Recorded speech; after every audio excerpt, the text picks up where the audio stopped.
আসসালামু আলাইকুম সম্মানিত ভিউয়ার্স, সবাইকে স্বাগতম। আজকে আলোচনা করব ইউনিট ক্লাস 7 এর unit 1 attention please. Page number হচ্ছে 5। আপনারা একটি টেবিল লক্ষ্য করতে পাচ্ছেন, কলাম এ এবং কলাম বি, অর্থাৎ কলাম এর সাথে কলাম বি মিল করব। তাহলে কথা না বলে আমি আপনাদেরকে দেখাচ্ছি কীভাবে মিল করতে হবে এগুলো। না, কলাম এর মধ্যে আছে, দেখুন, would you read the shopping list, অর্থাৎ কলাম এর 1 নাম্বারের সাথে কলাম বির কোন নাম্বারটি মিল আছে।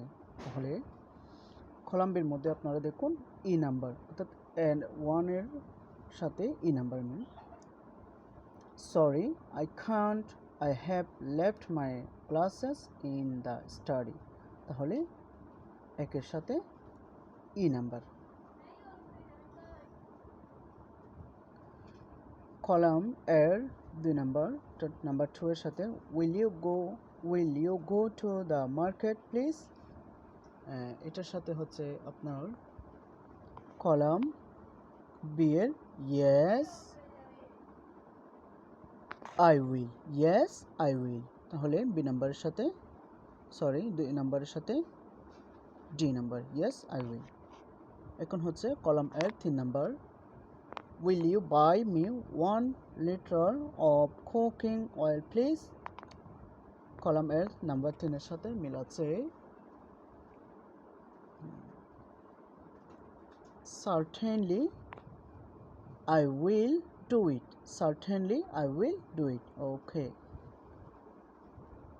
এবার দেখুন কলাম এর 4 number, would you buy me some rice, এটার সাথে হচ্ছে ওকে হাউ মাচ, অর্থাৎ 4 নাম্বারের সাথে হচ্ছে okay how much, number 8। 5 number হচ্ছে would you need some money, এটার সাথে হচ্ছে number C, no thanks I have enough with me, okay. 5 নাম্বারের সাথে হচ্ছে সি নাম্বার।